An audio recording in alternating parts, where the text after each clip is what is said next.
Hello and welcome to Talk from Superheroes. Hey everybody, I'm Andrew Rodney. And I'm Diana McCullum. And you're listening to Talk from Superheroes, where every week we discuss a piece of heroic television or film.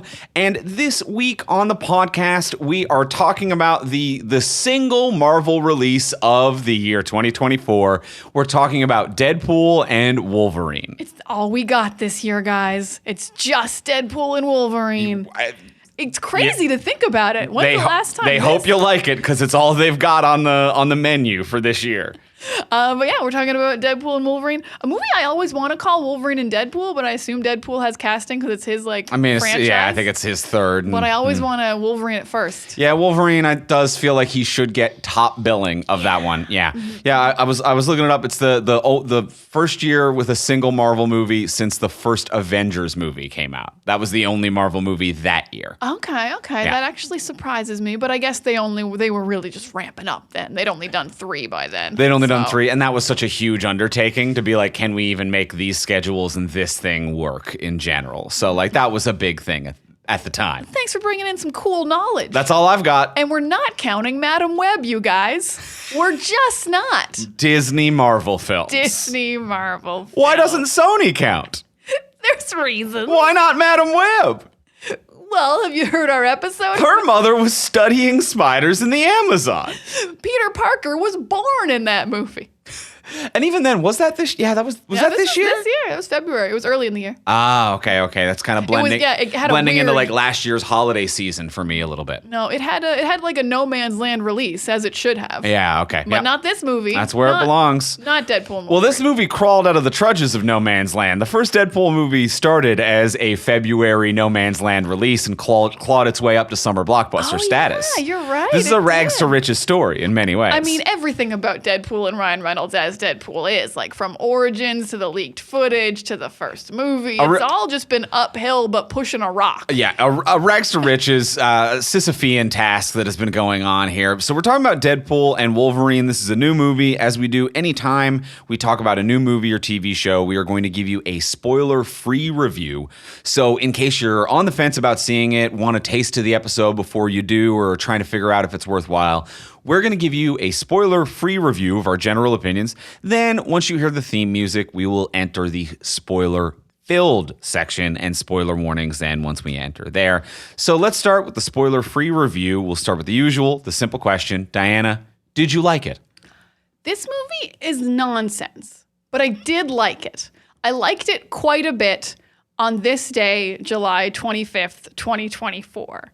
I think it has almost no rewatchability or staying power. It's very much here's a big surprise, here's a big laugh, here's a very timely reference. And I'm like, on this date in 2024, I had a really fun time watching this movie. In a year or 2 years, I think it'd be like, oh, yeah, no, not so much. But for reviewing it, for if you should see it in theaters this weekend, I had a great time. It was pretty fun. The plot is nonsense, kind of just go in being don't worry about it. Don't try to figure it out. But yeah, really fun action. For the first time in my life, I'm going to say, wow, I noticed the music and I think it really slapped and went along with everything that was happening. I had so much fun with that. We won't get into them, but there's some cameo stuff that goes on that's very, very exciting and fun. Good jokes. Some scenes really lose energy, and I actually don't think Deadpool and Wolverine had incredible chemistry, if I'm totally being honest, which is crazy to say because that's what this whole movie is backed on and what all the press junket is backed on. But overall, I had really fun time watching it in theaters. On this date in 2024 is how I will just continue my review of Deadpool Wolverine. Andrew, did you like Deadpool and Wolverine? Yeah, I thought it was pretty good, but I do think it's a little bit all over the place. There's some stuff in here that's really flat. There's some chemistry that's really bad. The laughs are there. It is really funny, and Ryan Reynolds is doing everything imaginable. So it has highs, it has lows. It's pretty good. But I didn't love it, and I do think that it doesn't have any staying power or rewatchability. As we were kind of discussing off mic, none of the Deadpools do. They're very pop culture, self-referential, what is going on in the moment, in the zeitgeist. Like, I rewatched Deadpool 2 earlier this week, and just like a lot of the stuff of like, it's a joke about Josh Brolin being Thanos. It's jokes about the popularity of dubstep music. It's jokes about Batman and Superman bonding over the name Martha. It's very like internet meme heavy, what is the now joke, and it doesn't really age well because of it. And I do think that is okay, and I think that there is a place in the world for that. I think it's okay that Deadpool and Wolverine exists as the now movie.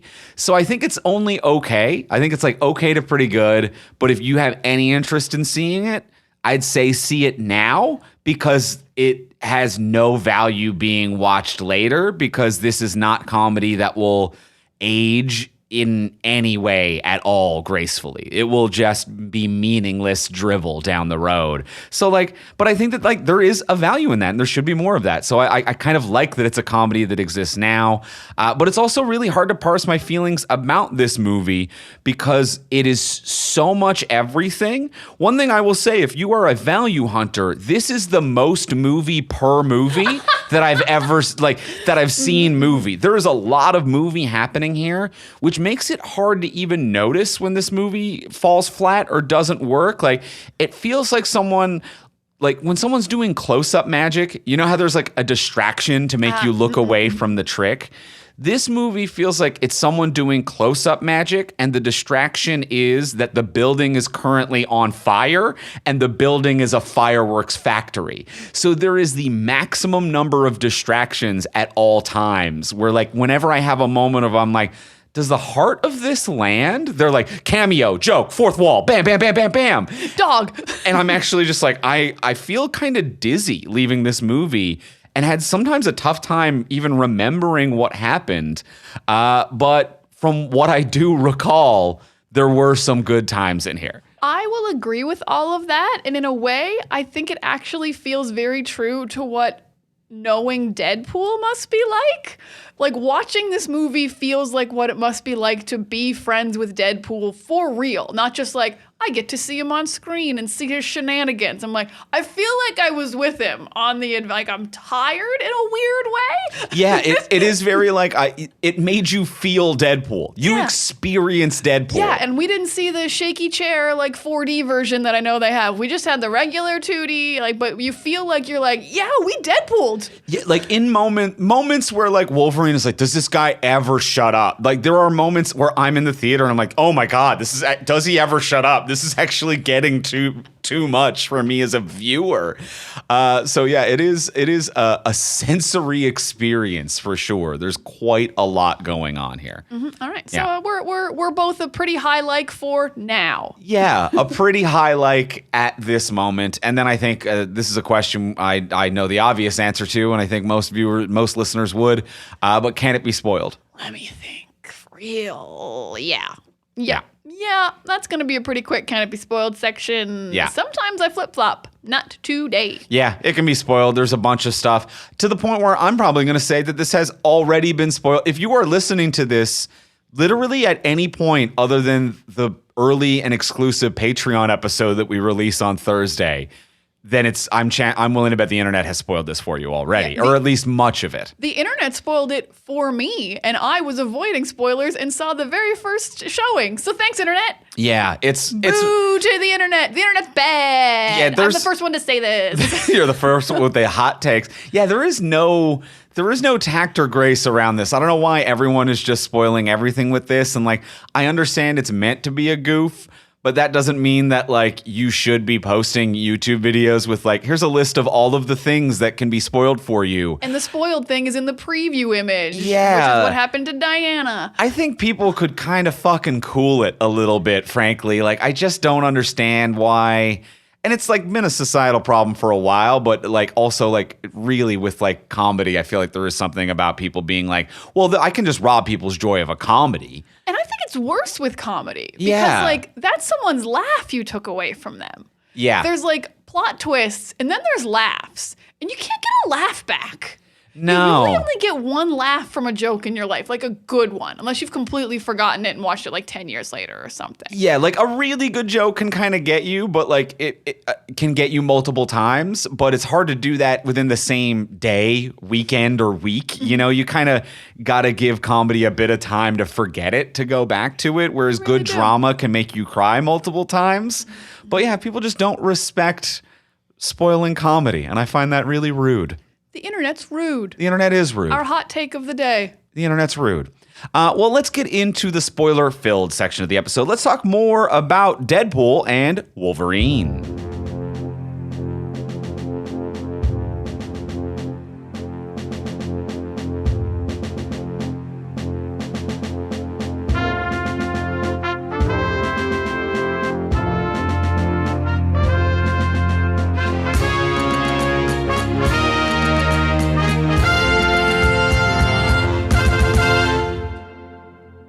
All right, we have seen the movie with many spoilers. That might just be a whole section of the podcast Should today. we just have like a little shotgun spoiler section halfway through? Yeah, I think like halfway through we take a break just to kind of like laundry list them and what our thoughts are of them. But I think we're both kind of on the same page generally about this movie. I think you liked it a little more than me. I think I liked it. I think like the laughs that got me really got me, and the surprises really got me, but I don't think on a rewatch it would like do too much for me. So like, yeah, but for like a first viewing in a packed theater full of other excited people, I do think it's kind of rare right now with like kind of like Marvel like diminishing and Star Wars a little bit diminishing, to have like a really fun theater experience with a crowd anymore. I think like Barbie had it. Yes. And Endgame had it, like Cap holding Mjolnir. And this kind of felt like as close as it's been for me for a while, of like a whole theater of people being like, yeah, Channing Tatum's Gambit. Like we're all having a good time. We all like that. Thumbs up all around. So that was just like, yeah, I think that's a nice theater experience that's rare. And that really got me, the sense of community that I felt while watching this. And I 100% agree with that. And then that was kind of like what I was saying during the spoiler-free section, to be like, if you want to see it now. Like that's part of the fun, and that's part of the charm. And like I am biased as a comedian, but I do think that like comedies have a huge value in theaters, and we put so much value on like action movies, and this is both in many regards. But yeah, there's just a great communal value to seeing a comedy in a theater, and this kind of has a little bit of everything that gets that reaction. Yeah, it's nice to be in a room full of people who also love the thing you like, and you just like all experience it together. Yeah. And like in shocking ways, like so many of the cameos were things I didn't expect, and like and plot points I didn't see coming, that I was just like, I'm glad I'm here with all of you strangers. Yeah, that is nice. Yeah, it's just a nice time for me. So I don't even know if I liked the movie so much more, but I liked the experience a whole lot. I'm going to 1,000% agree with that. I also very much enjoyed the experience. But I agree, even when the movie plot's a mess. Yeah, even when the movie felt like a hurricane. There is some stuff where like there are some ups and downs. I'm going to start like with a positive. I do really like this opening sequence. I think it's really fun. It's classic. All three of the Deadpool movies now start with this very typical, like, we're in media res, how did I get here, flashback to. And it's something that's kind of like overplayed in a lot of movies now, but it works on Deadpool with the fourth break, with the narration, with the fact that each movie has been like this. It's created this consistent tone across all of these films that really carries and works, and like digging up the corpse from Logan and using the bones as weapons to be like, there's no tasteful way to do this. I think that is just like, that's a really great way of just kind of breaking that tension and just pulling the bandage right off and going for it. I really like this whole sequence. The opening is maybe my favorite part in the movie, and I feel like that's happened for a few movies recently. But yeah, the opening is great. Just like the gag of he digs him up, he does a big monologue about how we have regenerative healing powers, so we don't actually die. He's like, he's fucking dead. Is just wildly funny. I'm not a man of science, but I think you're dead. I think you're dead. Using his bones as weapons, like his arms as nunchucks that are adamantium to kill all the TVA agents. And like, you're right, this is the classic opening now of like, they always find a fun way to do the credits over this wildly violent fight. Mm-hmm. And it's just always spectacular and funny and really good.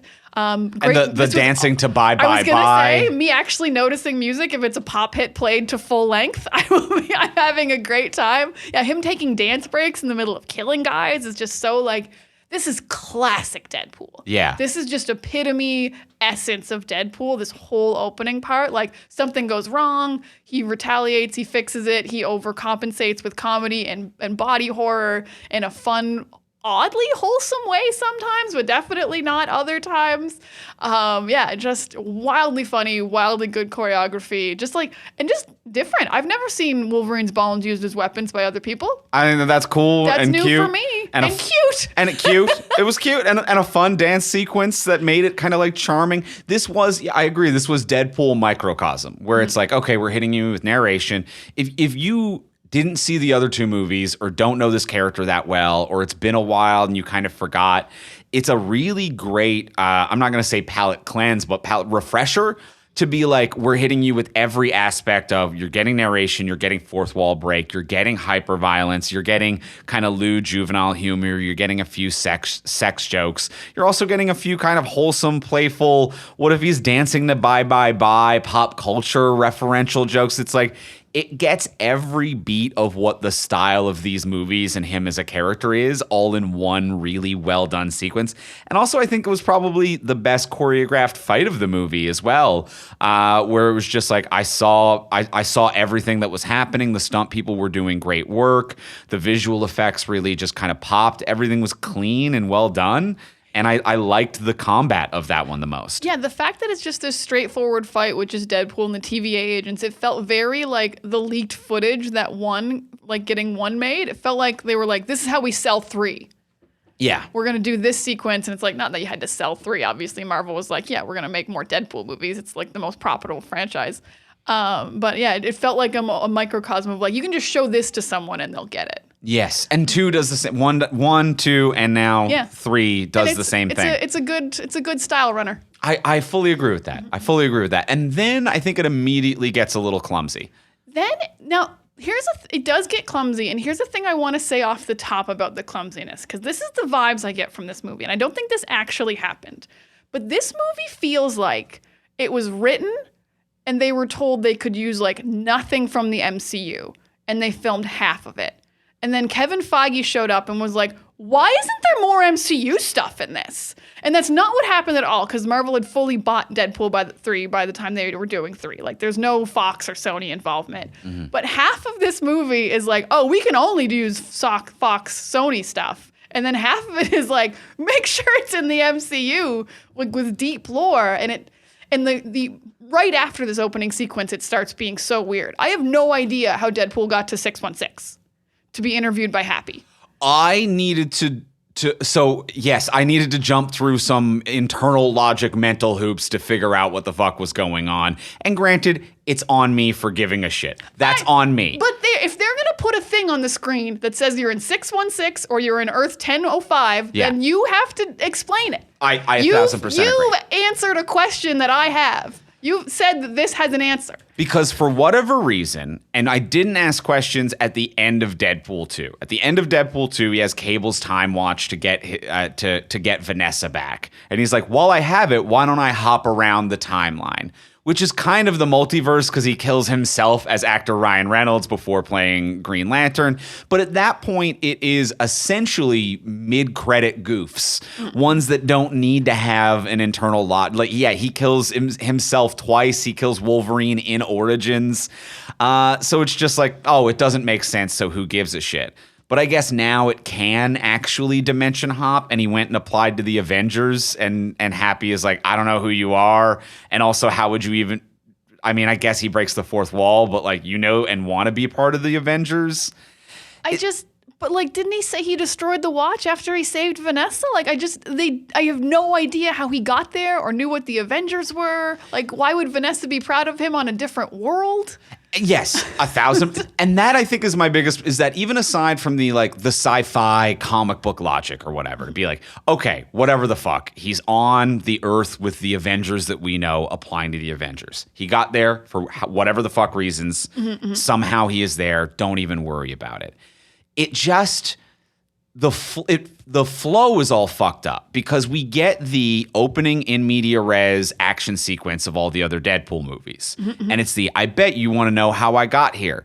So let's flash back to a time travel side jump to a different universe and then we see Vanessa, but they're already broken up. But then we see the jump to, and then we flash back within the flashback to see them still together, to know that not getting into the Avengers is what broke them up, to go back to the present, which is still the flashback to the opening. And it's just like, this is wildly clumsy. It's so clumsy. It is like for such a huge budget movie that was not rushed. It is just, I mean, I guess the writer's strike was happening. Yeah. Yeah. During filming, but like it is just wildly unclear what's even happened. So like it's like flashback, I want to be an Avenger.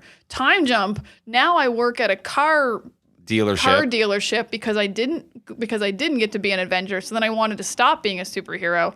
Vanessa broke up with me. She implies it's because my life was dangerous because she mentions how she got shot because I was Deadpool. So I thought she wanted you to be a car dealership guy, but you're broken up. So why are you a car dealership guy? Flashback 2, she wanted you to do something good, which is why in that moment ago flash sideways flashback within the flashback you applied to be an Avenger. And like, why was it so important to you? Just apply to be an X-Men then. Like the X-Men are still your friends. Yeah. Like nothing, there was no motivating factor in any of these three wildly unconnected scenes. Yes. And it really puts a damper on what's like followed by, like, it's a great opening followed by three really confusing scenes. Yes. That have no comedy or heart or rhythm.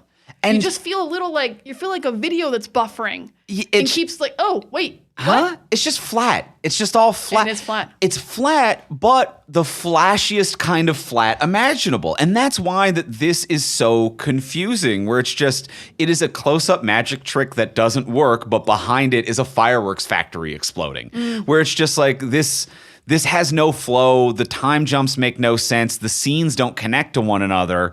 But it's Ryan Reynolds giving, to quote his own production company and slogan, maximum effort, where it's just Ryan Reynolds being like, hey, it's Happy Hogan. What's up? What's up, John Favreau? Oh, Kevin Feige? Wink. Here's a cocaine joke. What about Marvel? Marvel's over here. We're leaving Fox. I'm going to call this one the Fox. And it's just, it is at the speed of Robin Williams. Comedy is happening.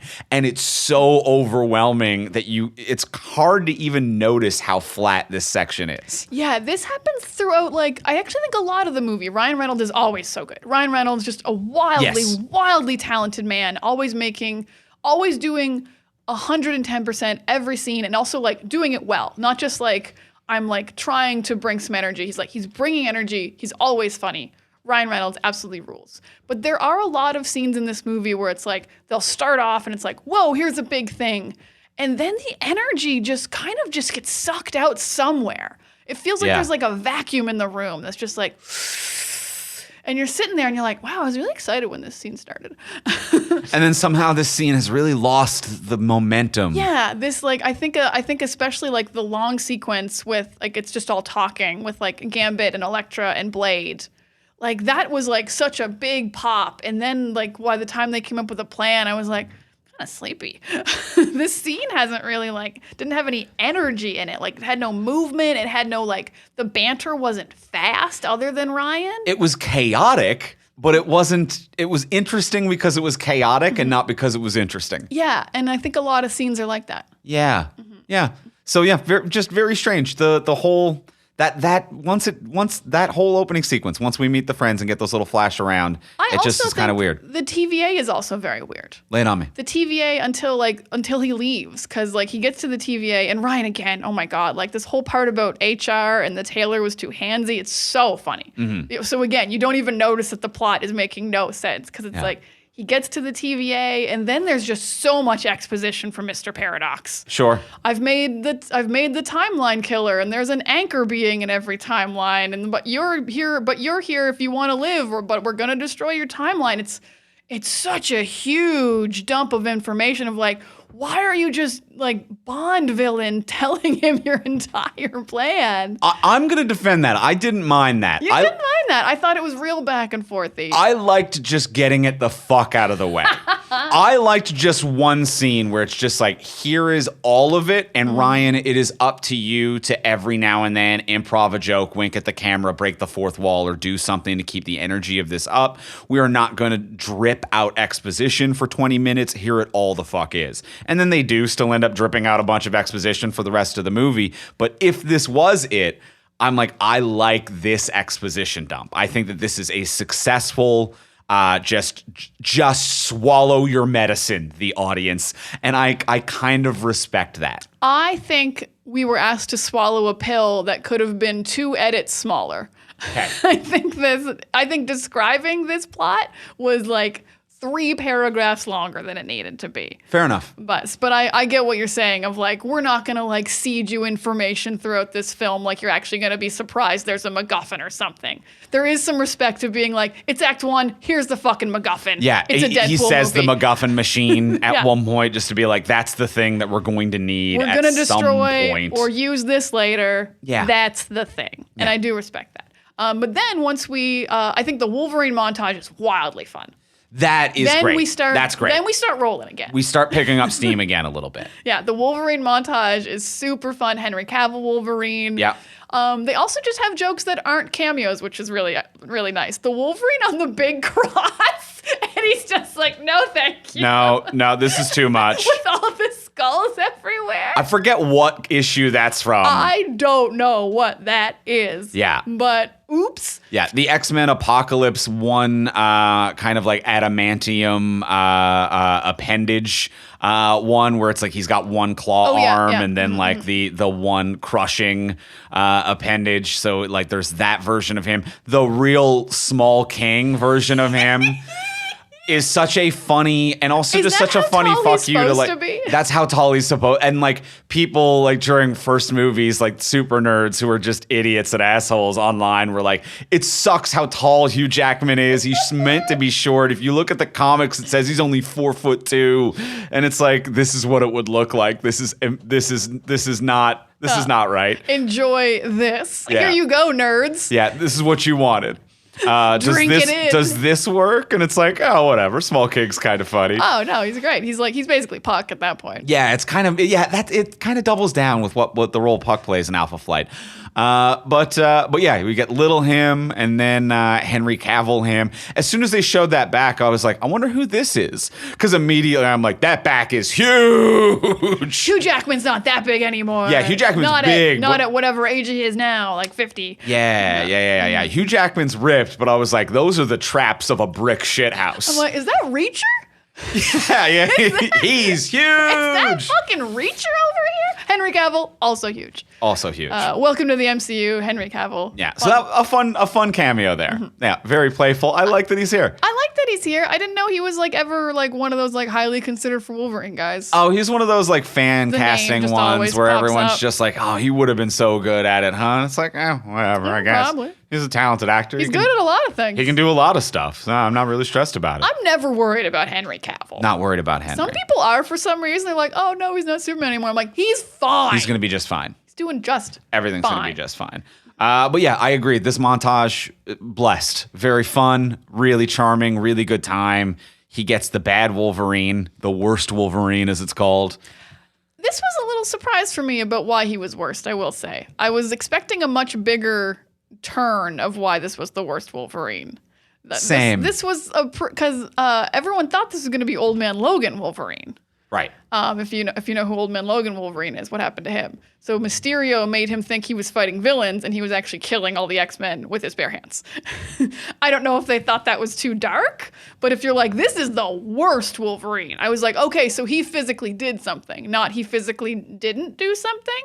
Yeah. That didn't seem like enough to be like the worst. And one. then it turns out he did do something because he killed a bunch of humans then, I guess. Well, I guess he did say he killed like And then good he was guys like, and bad it guys. incited, I think, the human mutant war or whatever. But basically, it's like, I will say, Hugh Jackman in the like the around the campfire scene, giving that speech. Hugh Jackman has still got it. And I think Hugh Jackman is trying to find new angles for this version of Wolverine that's a little bit different than what he did in the X-Men films and what he did in Logan. And I think it is commendable, and I think he's doing a really good job with it, with adding performance depth to writing that doesn't necessarily have it. Like when he's kind of crying and talking to X-23 and being like, and then the X-Men died because I was out drinking. And then he's just like, and that's why I'm the worst Wolverine. I'm like, there are definitely darker universes than this. You're dealing with some shit for sure, and your performance is carrying a lot of the load here. But I was expecting kind of like a more interesting, or at least a more like active protagonist, you to be a more active protagonist in your worst story. In the guilt you feel, like, you opened the door and let a villain in or something, or like you willingly didn't show up, not just like I wasn't around that day. Yeah, or like I was still under control of Stryker and like I turned them all over to the government or something. Yeah. Yeah, it wasn't enough, because I understand him thinking he's the worst Wolverine. But Mr. Paradox, who knows every version of Wolverine, being like, this is the worst one. I'm like, well, then the other Wolverines are crushing it.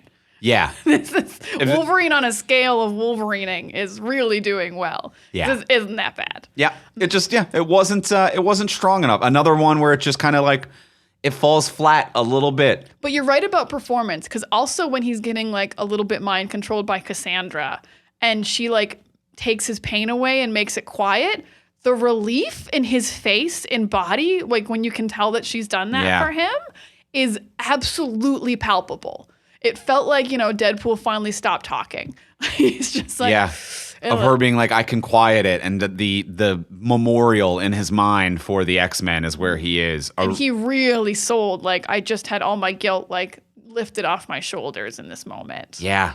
He gives a truly tragic. He gives tragedy to this performance when the story does not provide it. Yes, he does. It is phenomenal from Hugh Jackman. It is phenomenal, which is gonna like I think segue into like a little negative that I mentioned off the top.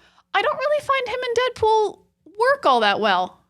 I think they've done a poor job of how they play off of each other in this, which frankly. Is shocking. It's like they almost because thought Ryan and Hugh, it is beautiful and kind of a shame that this is a movie where somehow the PR junket might outshine the movie for all eternity. Honestly, Hugh and Ryan are phenomenal together doing press, and somehow I think they have more hours in other actors' days because they seem to have done every media outlet interview ever in every country. Every country, not just like we're in New York for 8 days and everyone's coming to us. It's like we're in Canada, we're in Japan, we're in the US. We're hosting Jimmy Kimmel. It's like, when did you go to rehearsal for what? We're at a music festival. Yeah. A bunch of insane. They have such chemistry. They're at Kevin Feige's induction onto the Walk of Fame today. So much stuff. They do not stop doing things. But the writing of these characters are not as charming as these two. And I think it's because of the version of Wolverine that they make this, where I feel like they're having Wolverine meet Deadpool halfway, where they're like, what if it's Wolverine and Deadpool, but now Wolverine is like a little more foul-mouthed and quippy. And it's like, no, he's the grumpy straight man to Deadpool stuff. But like, Deadpool will like land 4 insults on him and he's just like, fuck you, pepperoni face, you fucking fuck.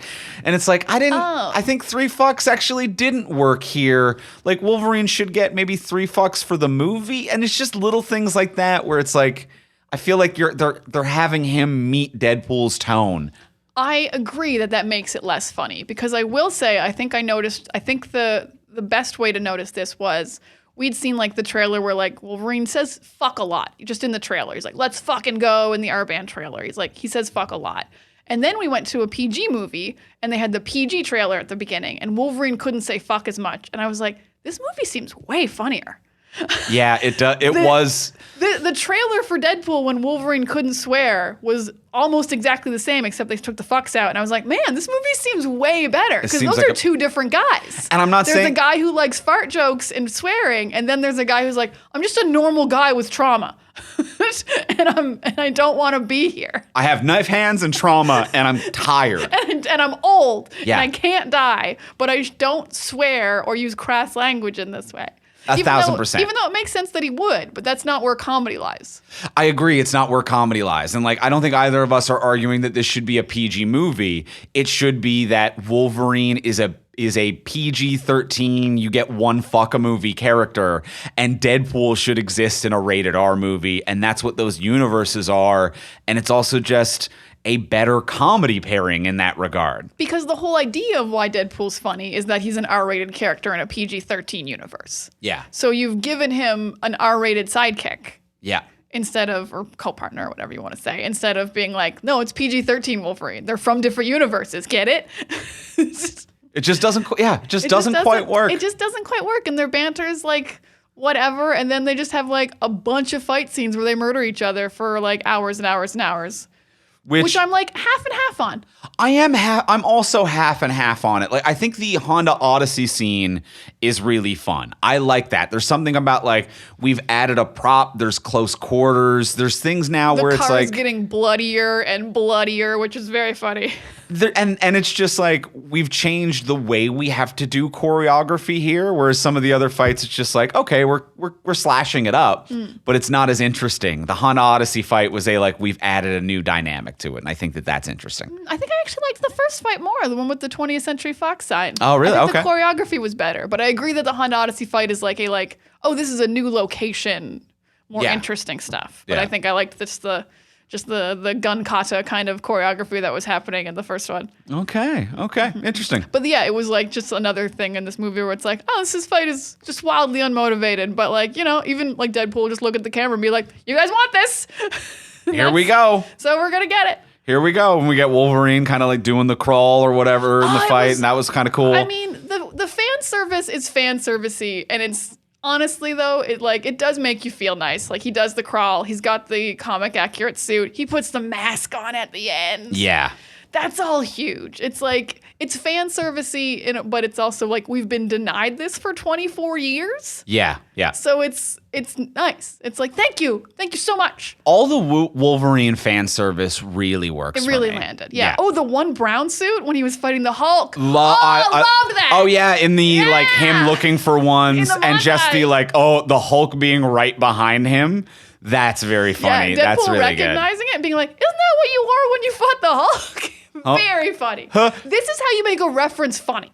Yes. Because some references are just references, and sometimes a reference is a funny joke. Yes. The comedy of this movie lands. Very rarely is there anything in this movie where I'm like, that joke doesn't land. Even stuff where I'm just like, oh, like, that's silly, that's juvenile, that's irreverent, maybe this joke isn't for me, but I'm like, that hits. That's the exact joke that you want it to be, and you've nailed it 100%, I think, in every regard. Comparing it, as we mentioned earlier, to like other Deadpool movies and other irreverent comedies, it's not, and, pop culture self-referential stuff, it's not going to age well, and it's not meant to, but I think it is funny and all of it lands. I really think that it is everything that's not comedy is what struggles in this, but the comedy succeeds. The comedy does succeed. Now, I actually, I'm going to backtrack slightly because I think some of these reference jokes will age a little better than Deadpool 2. I actually don't think Deadpool 1 had all that many, but we haven't seen that one for a while. But Deadpool 2 has a bunch of very timely references.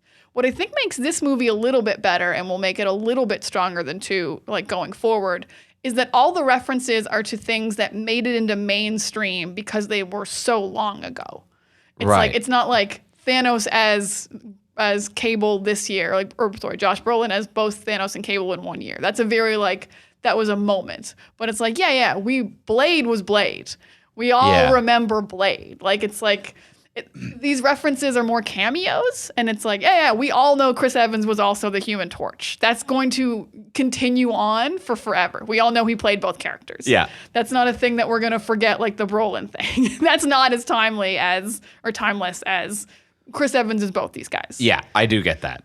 So there's a bit more of a we took references that will be remembered longer. Yeah, I can agree 1,000% with that. And references that it's we're also closing these references too. Just stop asking for them. Everybody shut up. You know, everyone wanted Elektra here. I mean, people were talking about like Chris Evans as the Human Torch fair. and others in the Multiverse of Madness or this and that. And it's just like, we're shutting all this shit down. And it almost feels like a swan song for Fox. And I mean, like it ending on a credits of like a Green Day song over a bunch of clips of Fox things. But like, I don't know if you want to get into that, but it feels like a goodbye to that. And that's pretty good. I actually agree with that. And it kind of goes with what I was saying earlier, because this movie feels more like a goodbye to Fox than a welcome to the MCU. Yes. It's like there's so little MCU. Do you know what's in this from the MCU? It's Paul Rudd's body. I don't know why that's there. Everything from Loki and sling rings. That's it from the MCU. It's the TVA, sling rings, Paul Rudd's body. And the rest is all Fox Sony's old stuff. Yeah. And it's Chris Evans as Human Torch. It's Elektra. It's Blade. There's literally not a single, other than Happy Hogan, who I feel like was added afterwards. I think, yeah. There's not a single MCU actor in this. Yeah. So it's like, this isn't a welcome to the MCU for Deadpool. This is very much a goodbye to the Fox Sony era. Which I'm okay with. I'm okay with too, but it just I like feels it doesn't mesh very well. The marketing campaign and even Deadpool's own language in this movie is like, I'm here, I'm Feige's baby, I'm Marvel's Jesus. I'm here in the MCU, says very clearly. And he's just like, and like, even like jokes that are like kind of like making fun of themselves to be like, yeah, Marvel hasn't been good in a little while. And it's like, it's been a few stinkers and giving the thumbs down. People are over the multiverse. And to be like, I'm here to save it. And it's like, but are you? Because this isn't a Marvel thing. And also the movie ends with him not joining the Marvel universe and being like, I am staying here in my, I guess, no longer dying timeline, but like I'm staying here with the people who I was originally here with. I'm not leaving to go be part of a bigger thing. Yeah, he does not join the 616 universe. He does not join the Avengers. He is with the people he started with plus Wolverine in the old universe. And I guess it's that type of thing that Marvel could easily be like, oh, the TVA went and picked him up for this adventure, blah, blah, blah. Yeah, you can bring him back in easily, but like for a marketing campaign and self-referential language that's all about how he's here as the savior of Marvel, and he's not. And this is more of a swan song to Fox. And I think that that's sweeter, and I like it a lot more, frankly. I do, but the marketing and also, just a few, like, it's weird that the Ant-Man thing is so prevalent. I just can't get over that part for some reason. I'm like, why did we kill Paul Rudd? Why was he here? Why did he get sent to the void while he was a giant? Yeah. But yeah, it really is. It's really nice when you know that it's a goodbye to the old ones, which were like, not the greatest, but everyone had fun and they were good for their time. Some of them, like, I mean, the Blade movies, at least 1 and 2, not Ryan's, unfortunately, were fantastic. I liked the Fantastic Four movies. Other people didn't, but sure. I like Chris Evans' Fantastic Four movies. So there's stuff to say goodbye to. It's weird how few X-Men are in this, which is 0 other than Wolverine. Pyro. I mean, like, and Sabretooth, but like bad guys. Toad. But yeah. There's all the bad guys. Literally not a single X-Man though. Yeah, Colossus. But Colossus was also Deadpool's Deadpool kind of. Yeah. So not a single Cyclops, not a professor, not a Jean, no one. It's just Wolverine remembering them and never seeing them. Yeah. So I don't know what's going on there. Like, that feels like a weird, like, they are all owned by Marvel now. I'm like, well, yeah, but you're Marvel. Yeah, maybe. You're Marvel. That might be like Marvel's trying to. It might be another one of those, like, we had Beast in the Marvels. And it's like, did you though? Like, what are you doing with those things? Yeah, we don't know. Fair enough. But like, if you had the old characters, we wouldn't be like, they're in the MCU. Like, if James Marsden was here, who I actually thought was going to be here, because he's having kind of a resurgence. And I think it would have slapped to have him it would have slapped to have James Marsden here. Like, because him and Wolverine are him and Deadpool. Yeah. Like, we hate each other and it's funny. Yeah. Yeah. Mm-hmm. It would have been nice. It's the cameo choices are like fun, but also weird at the same time. Yes. I can't believe Snipes was here.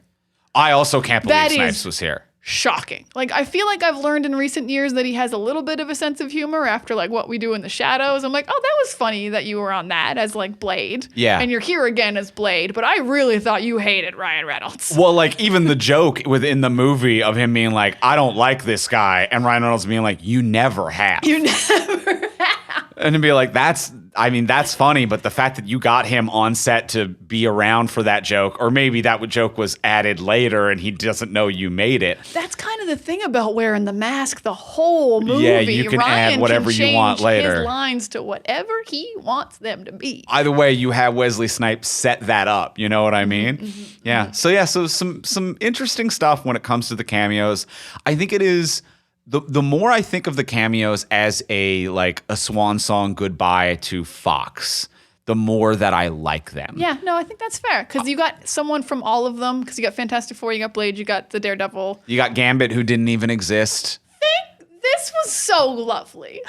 Channing Tatum Deserves to be Gambit. Channing Tatum deserves whatever he wants. His willingness to show up as the joke, like the butt of the. I mean, like the full on. You are a fucking joke, Channing Tatum, and his willingness to do that is like, you're a goddamn hero. Yeah. He did it in Fall Guy, also directed by Sean Levy, where he was in there as the non-heroic butt of the joke. He did it in Bullet Train. He did it in This Is the End. I was gonna say This Is the End was that when he was in the full GIMP costume? Yeah. That was very funny and so.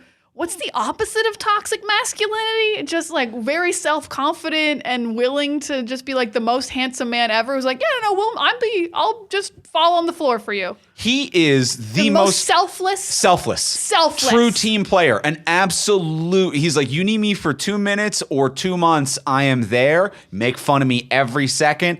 That's fine. Do you want me to try hard or not at all? Whatever you need from me, coach, put me in. No, those are two different things in comedy that you need sometimes. It's fucking awesome. It's fucking awesome. Love Channing Tatum as Gambit here. Channing. That was I think the biggest shock of the movie because Chris Evans as Human Torch is that's great. I love that, but we all know about that. But Channing as Gambit, it's sometimes we didn't even get to play the character or exist. Yeah, or when he was whatever. I feel like I was born in the void. And just the consistent Deadpool to be like, who was your dialect coach? What is happening here? You sound like a minion. Oh my! They're calling me the Gambit. It's one of the only times they didn't I think just quickly reshoot for a joke because I really expected the name's Gambit, remember it, which might have just made me cry though. Yeah, that might have been too much to handle after X-Men '97. Oh, we're gonna lose another Gambit. The dragon's gonna eat him. Get out of here, dragon. No, I can't lose another Gambit this year. Not again, please. Please. So very funny. Liked him. Jennifer Garner, I'm like, okay, that's cool. I'm happy for you. Jennifer Garner, I never see you around anymore. Yeah. This is fun. You look great. Quick little dig on Affleck there to be like, I'm sorry about your Daredevil, and her just being like, don't even worry about it. Oh, that's what that meant. I always think of our current Daredevil, Charlie Cox. Oh, yeah. When it was that Daredevil died and Deadpool's like, I'm so sorry. And she's like, don't even worry about that. Because they're not together Yeah, anymore. absolutely. Right. They were a couple. They're not together anymore. And also it's Ben Affleck. It's just whatever. Don't even worry about it. Yeah, he could show up as Batman or Daredevil. Yeah. So I also really like the joke about which Punisher. There's been 5 of them. That's funny. There has been quite a few. There's been a lot of Punishers. Yeah. More than you'd expect. Not in the MCU, but just in movies. I mean, a guy without powers is just so easy to make. It is Dude much with easier guns? to make. Yeah. Just leaving a rocket launcher behind that's used by Blade. Wesley Snipes being, I'm the only Blade. It's like there was actually a Blade TV show, but whatever, guy. We're fine there. There was. Yeah, I mean, that did we don't need to count the one season of a Spike TV show where I can't even remember who played Blade. It was some rapper at the time. I don't remember who played Blade. But yeah, that was how does Mahershala Ali feel about that? He's like, I know we've had delays, but I'm also maybe Blade. I'm going to date your reference eventually. I'm going to be the other Blade. Or Wesley Snipes will be proven right by time. I I mean, I'm going to say I never thought they'd actually make that Flash movie, and they did. Yeah, So fair. I think Blade will eventually happen. And I do think that we need to put respect on Blade, because when you look it up, the only R-rated movies Marvel has ever made are 3 Blade films and this. Because before Marvel created a cohesive studio, they made those Blade movies. And those were rated R as well. Even Trinity. Yeah. Oh, shit. Yeah, Didn't yeah. feel like it was. Yep. So 3 rated R Blade films. That and slap. Deadpool and Wolverine. That's the R rating of Marvel's work. So Wesley Snipes is in 4 out of 6. Shit. So is Ryan Reynolds. Shit. What numbers? What fucking numbers between the two? Oh, shit. Now they're in a little battle. Yeah. So that's pretty good. Although I will say regarding the cameos, I've warmed up. I really enjoyed Channing Tatum's Gambit. I was kind of like, okay on all of them. I'm warming up to them the more I think about this as like Fox's swan song. But I am kind of dead inside. I'm dulled to this. Like, the movie even makes a joke to it of like towards the end of Deadpool being like, and we're done with multiverses. We're tired of this. We don't like it anymore. And there was a sigh like of relief in our movie theater. I heard multiple people go, and one person, there was one dude like 2 rows behind me who went, yeah. And I was just like, I feel the same thing. Like it's not unlocking the same place where I keep joy in my heart anymore. And even when I try to be like impartial and academic and like, I'm watching this for the podcast. Is it fun that Chris Evans is here as the Human Torch? There's part of my brain that is just screaming, who fucking cares, man? Let's go home. Like it just doesn't unlock the place where I keep joy anymore. I think the Chris Evans one and Gambit did for me, but the rest of them really didn't, because it did just feel like, who can we get? And it doesn't unlock joy. And I think if you have a theater full of people who went to opening day Deadpool and Wolverine, who clearly love comic book movies, all go, oh, that'd be great. Yeah, we don't want that. You gotta stop doing it. Yeah. Because I will say, like, even though I think like the actual like one-shot sequence of the fight was good, all the Deadpools were nothing to me. That was nothing. That was like, I think Nice Pool was kind of funny because he wasn't a reference. I don't even know who Nice Pool is. Yeah. But like all the Deadpools coming out, I was like, okay, there's a bunch of Deadpools here.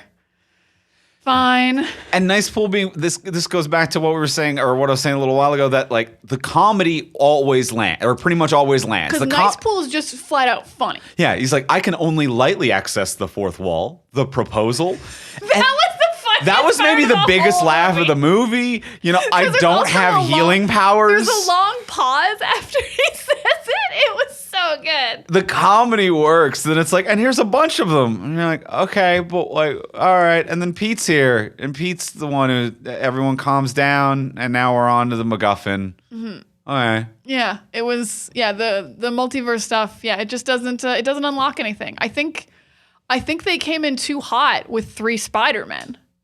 Like, what's ever going to top 3 Spider-Men? He's the most famous, loved character. Yeah. Unless you're going to show me a whole bunch of Batmen together. And honestly, that doesn't do it for me because I don't think Batmen are very fun together. So, yeah, I mean, it's like that. You peaked at Spider-Man. Just stop. Yeah. Yeah. And also, I feel like you even pre-peaked at Spider-Man because Spider-Verse is better than No Way Home easily. So it's like a good point. you came out animated and peaked already. Just let Spider-Man have it. Yes. Spider-Man can multiverse and the rest of you can't. Yeah. And even the Batman stuff was in the Flash movie and we didn't. Yeah, I didn't. Whatever. I didn't feel anything. It was nice to see Keaton working. Yeah, but like other than that, whatever. So yeah, it doesn't unlock where I keep joy. But I don't want to rain on your parade because you did enjoy Evans as the Human Torch. I thought this was just it was like they built it up nicely. They showed the Cap clips. Like they did perfect writing on it. You show clips of Cap. You're like, this guy, he shows up. You're like, yes, it's Cap. But like, that's weird. No one else from the MCU's been here. And then it's Johnny Storm, Fantastic Four. And I'm like, yeah, this absolutely fits. I also just love Johnny, like comic book wise and Chris Evans wise. He's one of my favorite characters. I'm going to be like a little nerd and be like, there's no way Pyro beats Johnny Storm, this fucking jobber. Johnny Storm is like alpha level. Yeah, he's an Omega level. He can go supernova. He can destroy the planet. Yeah. He has to not. He has to choose not to. I'm sorry, Pyro. You can control a little bit. Like, yeah, Cassandra could kill him for sure. Yes. But Pyro? No. Fuck off. No. But always good to see Evans. Evans is always down. Because he also showed up in Free Guy. Yeah. And for that, also Sean Levy. Clearly, that's a director. He likes these guys. He's like, they let me swear. Because he also swore in Free Guy. Yeah. It's the only time I hear Chris Evans swear. Swear is via director Sean Levy. Yeah. Wow. That's a good point. So I was happy to see my boy. I love the original Fantastic Four movies. They hold a really special place in my heart. Although I didn't really How did you feel about him like cussing that much or being that? I didn't mind the cussing. I'm going to say I was more like, I don't remember you really having a New York accent as this character. I feel like he's hammed it up a little bit. Or maybe this is him doing a different Earth's version or something. His costume wasn't exactly the same. The Fantastic Car was there, which was not in the 2000s movies. So, like, this could even just be a different Johnny Storm. But yeah, when he was like, I'm like, you did not have this accent in the original movies. I've seen them a lot. Yeah. But you can ham it up, sure. Go right ahead. There was something even kind of fun about him, like, referring to Reed as well. Like, Reed called this a liminal space that exists outside, and it's like, this. You're actually adding lore. Yeah. You're not just like, it's Chris Evans. You're like, no, he is Johnny Storm. He knows Reed. Yeah. Yeah. And it was fun as much as, like, the void itself is kind of a, like, it's a bit of a meh space for me. I like that they created a world that existed before our characters got here. This like the Punisher left it behind, or like what Reed used to say. Like, it makes it feel like Warworld. Like, it makes it feel like this has been going on for a while. This is kind of cool and lived in. Like, there is a lot happening here. And that actually made that really interesting because it didn't get up its own ass with lore to be like, what you need to know is that 300 years ago in the void, blah, blah, blah, blah, blah. They're just like, yeah, things have happened. And it feels lived in, and that's cool. I mean, they didn't get up their ass because they're like, we hope you watched Loki. Yeah. We really hope you watched it because we're not explaining all this shit. No. And I'm okay with that. I'm okay with that. It's weird for like, it was for a TV show, not a movie. But I think it's all stuff you can keep up with because I didn't even remember, what is it, Anilix? Oh, the dragon? Yeah. I don't remember. But whatever it is, like, and like, you know, Deadpool's like season 1, episode 4 of Loki. And I'm like, you don't really need to know contextually. If you didn't watch that show, you'd be like, dragon. There's a big thing coming to get you. If it touch you, it bad. Mm-hmm. And that's all you really need to know. It does like pre-create the world. But I agree, these aren't cameos that like where you don't feel like the characters existed before. Yeah. You're like, oh no, you were here. You were here. You've been living here. Yeah. You lived here. Speaking of living here, I do want to talk about Emma Corrin as Cassandra. Lay it on me. I think she ruled. I think she felt really powerful and cool. It's kind of like one of the only new characters in this movie. Like, I thought she was like really neat. I liked how they portrayed her powers as just being like, I guess this kind of telekinesis that is just like, never have to worry about if you can do it or not. Like, not like Jean Grey who's like, I don't know if I can lift you. She's just like, nope, I can do anything I want to do. She felt powerful and cool. I really liked her portrayal. The CG effects of the fingers in the face were haunting. So cool. Mostly to Matthew McFadden, who like gets like dragged away with fingers in his head. That was messed up. Yeah. Oh, it was so messed up. I loved it. I thought it was really cool. Yeah, I really like Cassandra as a villain. I actually like hope she gets her atoms back together. I think she's neat. Interesting. I like her a lot. Interesting. See, I liked her performance. I'm going to say that. I really liked her performance. Okay. I think that like she brought, and I agree with you, the visual effects, the finger in the brain shit was messed up. Mm-hmm. Motivation-wise, it was generic world-ending monster that didn't really have anything, where it was just like, they were nice to her. So she's like, here's a portal, you can leave. But not really. I want to kill all worlds because reasons. Mm-hmm. Yeah, that was nonsense. Yeah, the villain plot of it all was nonsense, but her performance was top tier. Yeah, immediately switching from we're trying to stop Paradox to we're trying to stop Cassandra now of like, but like she was our friend a second ago. It's very clumsy again. The beginning and end of this movie is very clumsy. Clumsy bookends. Yep. Of this film. Clumsy, wishy-washy, and flipping around. But performance-wise, she just like, she felt like she was having fun, but was like dangerous and scary. Chewing the scenery, but in the right way of the like, I'm being a villain. And it's like, fuck yeah. Be a villain. Be be the villain. Be the villain. Feel it. Hell yeah. But I will give kudos to the end credits, I think, or like the end part.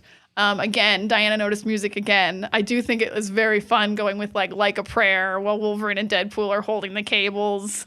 I think this whole Wolverine shirt popping off and he finally has to show That's his funny. abs. That's so funny. This was a very good joke. That's so funny. That was a very good joke. That whole sequence was like not like emotional, but I was like, this is building with the music in a very pleasant way. Yeah. Yeah. This is very entertaining. I'm entertained. Thank you, Deadpool and Wolverine. It was entertaining. Yeah. That was an entertaining moment. I agree. I even felt like the connection of like the two of them doing it and then like coming out and being like, no, we're still here.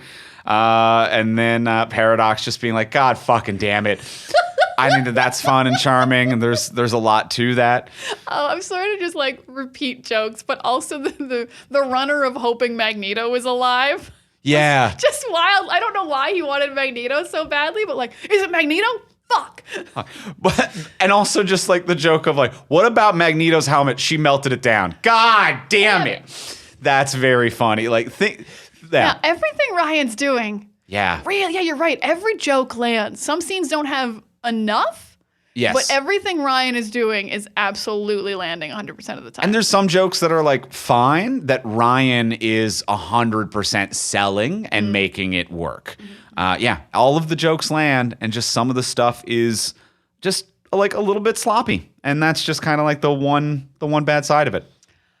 Here's a weird thing to maybe end on. Thor never cried over his corpse. Yeah. What the hell was that? I was kind of hoping that would pay off at the end. That was a thing you brought up a lot. That seems was like the not type of just- thing you set up because you've secured a scene with Chris Hemsworth. Or you cut when you realize you haven't secured a scene with Chris Hemsworth. Yeah, like that was a really, because like if you just put it in real quick and then he never said it again. But then he brought it up like 3 more times, right? Yes. Yeah. And it was funny. And it was funny. Once again, the jokes work. And Ryan sells the shit out of it. But you're also like, and Thor will be here. When Did you film this before for Chris Hemsworth quit acting? Or was Chris Hemsworth like, oh no, I just did a Furiosa Mad Max movie. I can't do this. Because I do think the clip is... We're in the desert? I can't. I've just deserted. I've already deserted. I've already committed to a desert. Because I do think the clip is just the clip from Thor Dark World where he's holding Loki and Loki is dying, but they just used visual effects and put Deadpool in there. So it's recycled footage, but it does feel like it is setting up for a Chris Hemsworth appearance. Yeah, it really felt like they were going to do kind of like the end at 2 when he had like his like converter and he just did a bunch of time jumps real quick. Yeah. Deadpool's going to go jump into a bunch of spots. Like, and we'll like just figure out why later. But yeah, we stayed till the end. Didn't happen. Thor never showed up. No, there was nothing. What a jerk. Very strange. Very No strange Thor. stuff. Very strange stuff. Well, let's go in for the close. Now that we've discussed everything we've discussed, let's ask the final question of what would you change? So what would you change about this if you could change anything? Before we do ask that final question, we will remind you, as we do every week, to please take a moment to rate, review, and subscribe on Apple Podcasts, Spotify, Podcast Addict, or wherever you get your podcasts. It helps us move up the charts. It helps us find new listeners. It means the world to us. We really appreciate it, and it's a free way to support the podcast. But if you do want to support the podcast monetarily, you can do that over on Patreon, which is a monthly support subscription system where you can get cool bonuses and subscribe at whatever level you want. Yeah, at the $1 level, you get Text from Superheroes a day early. At the $3 level, you get this podcast early and ad-free. So if you're listening to this on Monday, you could have heard this on Thursday and found out if you should have watched this movie before the weekend. And the answer was yes, as we've said. You should have watched this movie before the weekend. So for $3, you could have got the inside scoop. And you would have gotten it without ads as well. Without ads. Double down of fun stuff. Double down of fun. And at the $10 level, you get an extra episode of this podcast every single month and also access to all the old ones immediately. There are so many more episodes of Talking Superheroes waiting for you out there. That's right. This month we did Twister before we did Twisters. That's a great episode that is up on the Patreon right now, and you get immediate access to the whole back catalog. So check out the different options, and as well, you can always change or cancel your subscription on any given month. So even if you've got $1 in the budget, throw that in because those all add up and help keep this as our full-time job and maintain the network and make sure that we are here entertaining you as best as we can. So check out the options over at patreon.com/fromsuperheroes. That is patreon.com/fromsuperheroes. And thank you to all of our current and future patrons. Thank you so much, patrons. And now, let's go in for the close. Let's ask the final question of what would you change? Diana, what would you change about this if you could change anything? I'm going to try to unclunky the clunky bits where we think it's a little clunky at the beginning and the end. They have a line that makes this movie so much better that they then just ignore, which is, am I at the TVA because of all the time traveling in Deadpool 2? And he should be. So my version is he gets pruned by the TVA for the time traveling in 2. He never tries out to be the Avengers. He's actually very happy with Vanessa and all his friends and wants to make sure they survive. He's none of this, am I Deadpool, am I a car salesman, none of this stuff. He gets pruned for the actions of Deadpool 2. It's immediately connected. He gets sent to the Void. He accidentally, all this stuff happens. Wolverine's just also there. I don't care. There's a Wolverine in the Void because he got pruned too. Yeah, easy. All these people are getting pruned. So there's Wolverine in the Void. He finds Cassandra to try to get back home. He accidentally releases Cassandra at the end. She has been trapped there, and they kind of all escape together. And then he has to stop her. Nothing with and then she just finds out about the TVA through him. She reads his mind. She's like, oh, that place has like just universe-destroying machines. That's cool, because she can read minds. So it kind of declunks it a little bit. He just gets pruned, and he wants to get home, is basically where we're coming from. And he brings Cassandra with him. And they have to stop Cassandra at the end, basically the way they do stop Cassandra. But I'm going to add that his friends, who are literally upstairs in his apartment, come and help because they're all X-Men with superpowers. And I think that is just like nice and like part of like, I want to save my world, and then your world comes up to save you. I think that's a nice moment. Like Negasonic Teenage Warhead, Colossus, I forget the Shatterstar? Yes, I believe so. Yeah, they're all up in his apartment. They should all be down there and be like, we're here with you, Wade, to help you fight all these Deadpools. And I also think it would be very funny for them to be like, we've wanted to kill a version of you for a while. I think that's just very funny of like, you've been trying to save all your friends the whole movie, and they're like, we can't wait to kill some versions of you. That's just a very Deadpoolian twist, I think. And it just, I think, cleans it up. He got pruned for Deadpool 2. He came back. Cassandra came with him. His friends came to help him fight. That's these are my cleanup changes of Deadpool and Wolverine. I love this so much. Well, thank you. I sincerely love it. As soon as you say it, I'm like, that is such an immediately cleaner way. Why are any of these scenes here? Because then we skip the car dealership, the sad sacky stuff, and it's still just like, I need to get, and then we also skip all of the like, there's a prime Wolverine, which is why that's your timeline. Blah, blah, blah, blah. No, you time traveled and you weren't allowed to. Literally the reason Loki got pruned. Yeah, and so it's like, and you're here. And also it's just like, this will, and I realize that TVA is supposed to be a different type of thing now, but they still like protect stuff. And it's like, yeah, it's you and a Wolverine here, and you got to get, I love that. It's so much cleaner. Thank you. Skips a bunch of exposition, skips all of the clunky stuff, and still gets everyone together way easier and way better. I love that. Thank you. So yeah, and then Cassandra just like gets out with them. She's been trapped. Andrew, what would you change? So 1,000% on board for that. My big change, I will pose my change in the form of a question, which is, where the fuck is Marina Baccarin as Vanessa? I am furious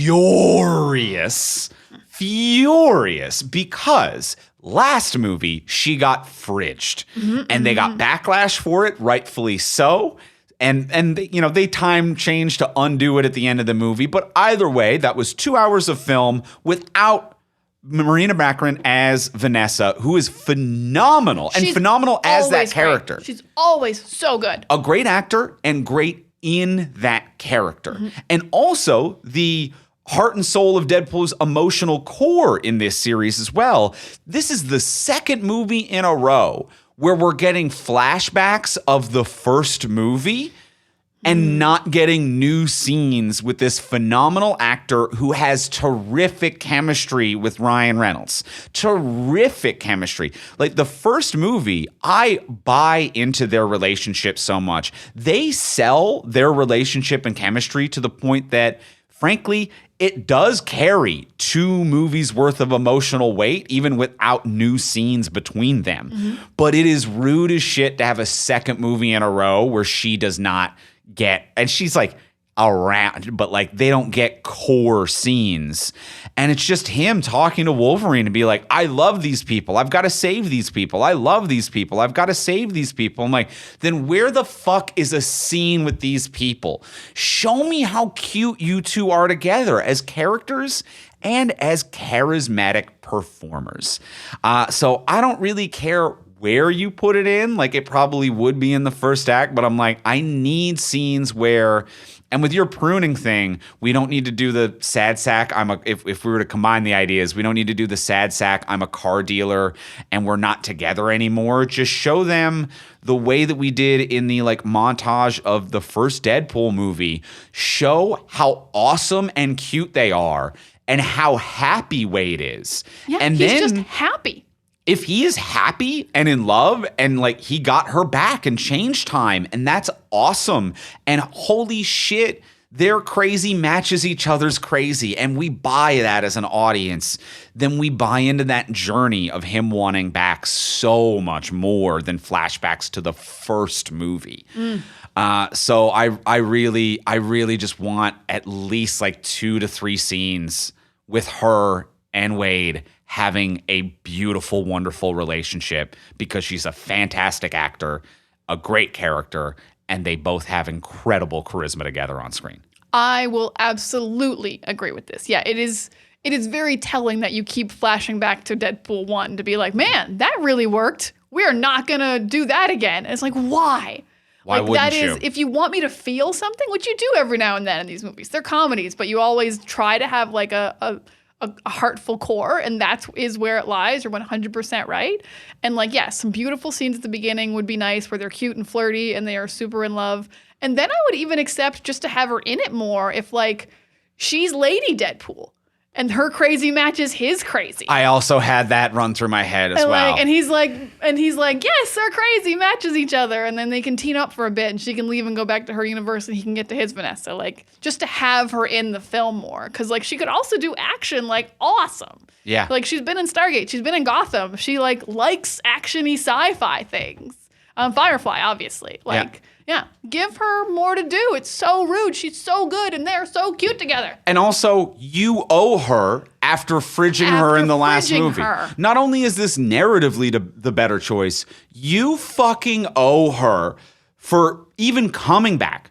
Like, the fact that she even put up with this production to be like, no, fuck you. I was the dead body motivation for the last movie. I'm John Wick's dog. Why the fuck would I am a prop. I am a dog. I'm a lamp. Why would I come back for this movie? The fact that she came back at all, you should be giving her goddamn flowers. Yeah, this feels like Natalie Portman came back for Thor, and they're like, we're going to make you Thor. We're sorry about 2. So sorry. Sorry we did that in Thor 2, and it sucked. And then like she finally came back, and they did not do that for Marina Baccarin. Yeah, so that's my big change. Vanessa's got to be there. They go well together. And I think that they go well together. Yeah. Love it. Yeah. If he's happy, we want him to have happiness back. If he's happy and he gets sucked out of his home, then his whole goal can just be get home. Yeah. Whereas right now he's unhappy and he gets sucked out of his home and he wants to get back to his unhappy home. Doesn't make any sense. No. Just let him be in love. It's not as strong. No. Not as strong. We did it. We did it. Woo! Well, that is going to do it for this week for Deadpool and Wolverine. Y'all, we will be back next week. And next week, we're going to be talking about Batman, the Caped Crusader series on Amazon Prime. So we'll be back talking about that series next week on the podcast. If you want to reach out to us in the meantime, you can find me online. Most places, I am at Ivimey, Ivimey. You can find me on Tumblr at Words of Diana. You can find me on Instagram and Threads, yes, at Pics of Diana. Oh, and just FYI, because this is a Wolverine movie, my book, Sex Lives of Superheroes, is available for pre-order wherever you get your books. What's my full title? Sex Lives of Superheroes, Wolverine's Immortal Sperm, Superman's Porn Career, and the Things Thing. So he's right in there. I got a whole chapter on that guy's sperm. Would not die. Think about it. Mm-hmm. I thought about it way too much. Diana has thought about it and consulted with experts. Two different doctors. And you can read the hilarious and scientifically insightful thoughts about that by pre-ordering her book. Thank you for describing my thoughts that way. I appreciate that. Yeah, well, wherever you get your books, it's available. Barnes & Noble, Amazon, Sex Lives of Superheroes, or fromsuperheroes.com/sexlives if you want to get all the links. Fromsuperheroes.com/sexlives. And you'll also see a link to it on our main page, because if you want to find all of our podcasts and everything we do, you can head over to fromsuperheroes.com, and we'll talk to y'all next week. Bye.